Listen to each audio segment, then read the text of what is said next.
The right to give a fuck, motherfucker. The seventh commandment. I woke up this morning singing this dirge. I just recorded it real quick. Fuck that nigga, fuck. Yeah. Fuck that nigga, fuck. Yeah. Like, fuck that nigga, fuck. Yeah. Fuck that nigga, fuck. Yeah. Fuck that nigga, fuck. Yeah. Man, fuck that nigga, fuck. Man, fuck that nigga, fuck. Yeah, man, fuck that nigga, fuck. Yeah, fuck that nigga, fuck.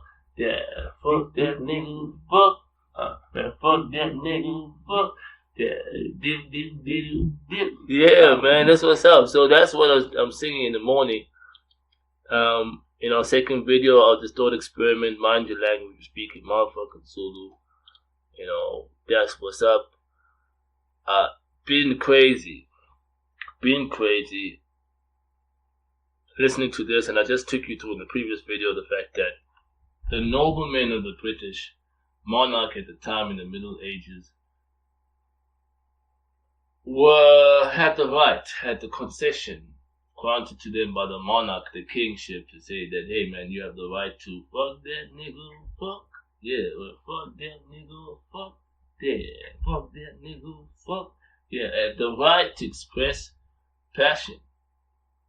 So what I'm going to do now is I'm going to take you from, in terms of values, F-U-C-K was, the values behind F-U-C-K was lust.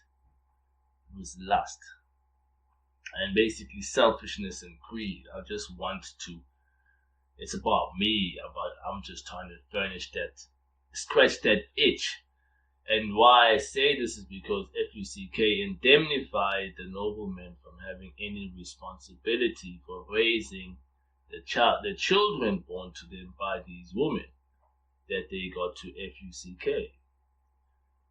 And as a result, what I'm saying is a whole generation of bastards was created. Now we're going into this context where I'm sharing a personal experience where I grew up in a Sunday school, Christchurch Hillbrow, and I was fortunate enough to be one of those people that didn't get indoctrinated. So I'd go to church, and fortunate for me was the fact that I had this awesome, wonderful Sunday school teacher who was in his university years, I think he was BITS at that time, doing architecture.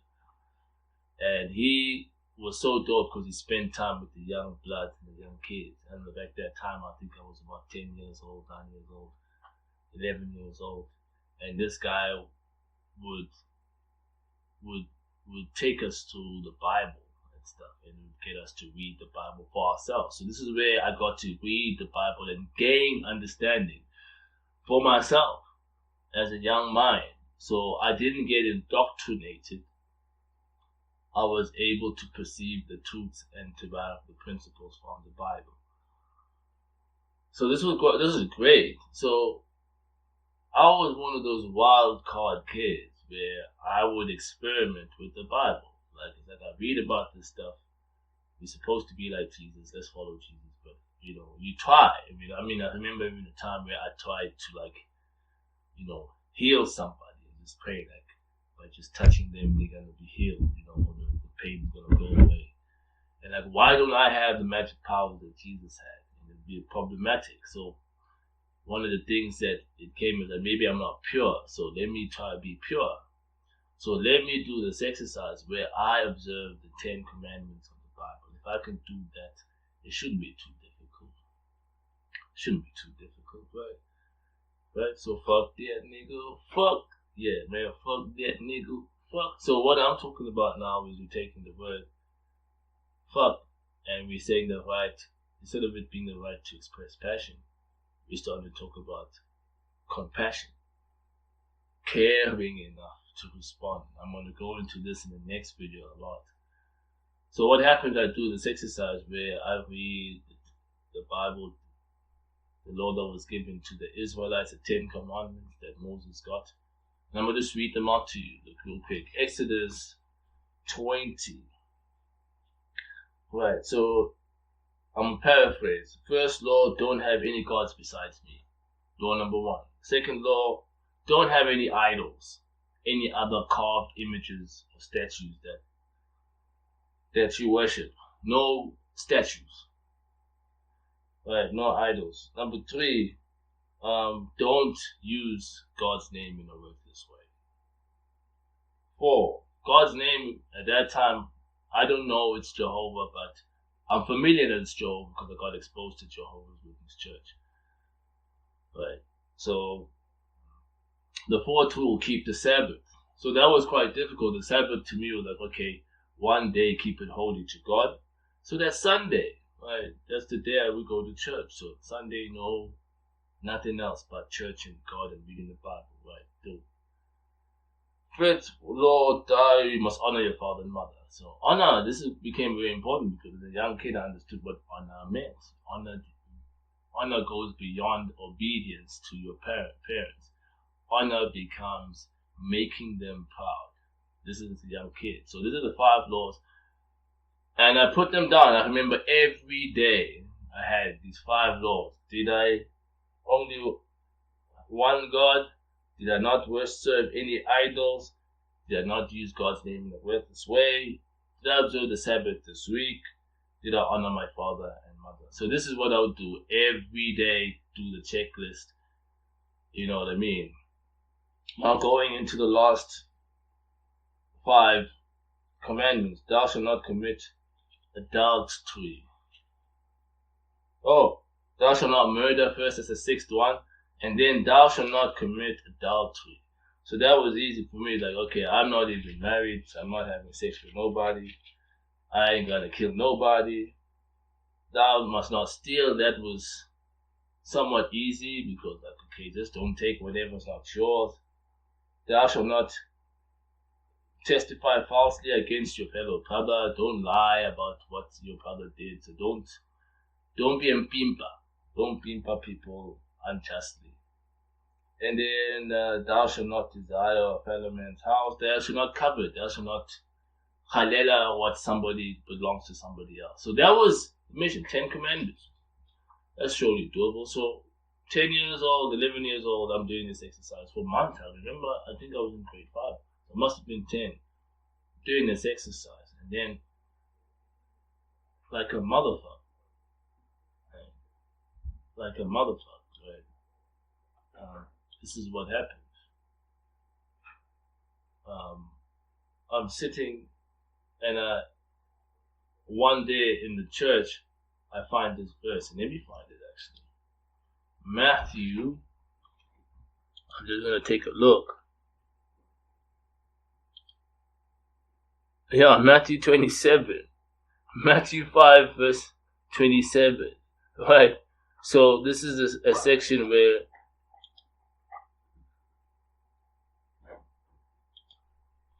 Matthew 5 verse 27. I'm going to read it out for you guys so you guys see what's up.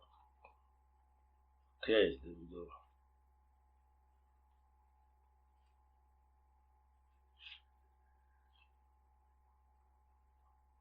Alright.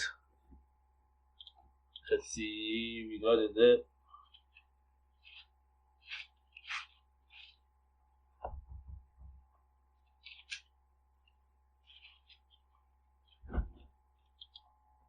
So yeah, I find this verse. So the translations that you find, right? Translations that you find say that whoever looks at a woman with lustful intent has already committed adultery in his heart. Now, this is problematic. Me hearing Jesus say this, like, redefine the 7th commandment. So what Jesus did, he motherfucked the 7th commandment. It's like apply the intent behind the 7th commandment. What do we mean by motherfuck? Like recontextualized the 10th commandment.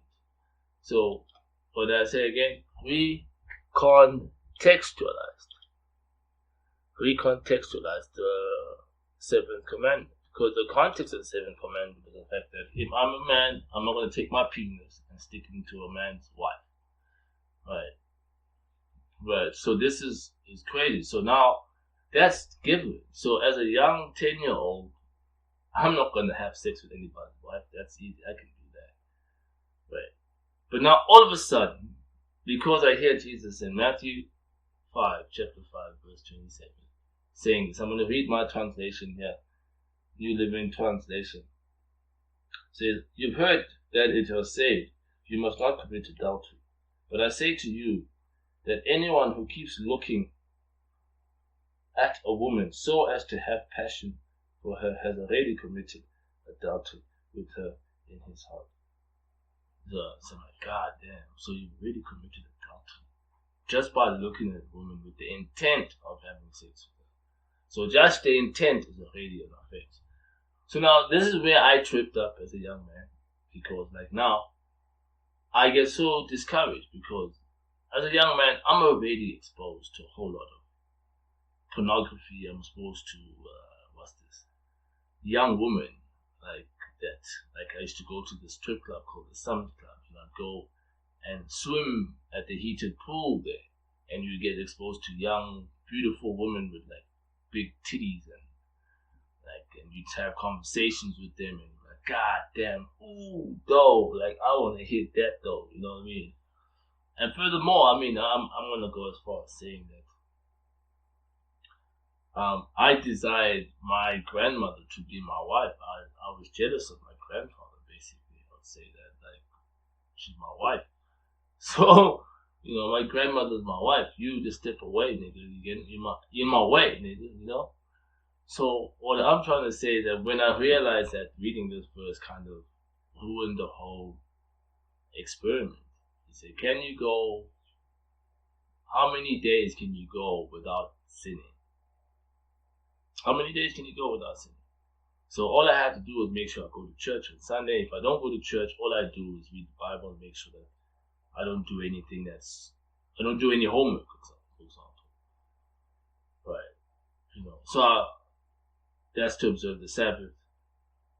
Don't kill anybody, that's easy. And this is also another one, don't want other people's stuff. And I think that helped me quite a bit because as a kid that was kind of poor because we had no money, bro. Like my mom had no money, couldn't afford the nice things like the TV games and this nice sneakers and that type of thing. The lost law, don't desire other people's stuff, helped me quite a bit because it adjusted my attitude to be like, nah, man, I have no problems. One day I'm gonna have my own shit. So I ain't tripping. You know what I mean? So this is what's up. So Jesus motherfucks the seventh commandment and really creates a problem. So now I get so demoralized that I actually broke one of the laws of the 10 Commandments because clearly I've looked at women with like, oh goddamn, I would hate that so bad, you know. But there's a thin line though. And only later on I discover the true context of what was said. So the idea here is basically, if I look at a woman and I perceive that she's attractive, you'd even say to yourself, dude, it would be so nice to get some of that, you know, be able to touch and feel and get in that. That would be so nice. That's not necessarily the sin, but the sin is to have the intent. Right? There's recognizing that, okay, she's fly. And then number two, there's like, she's fly and I'm going to hit that.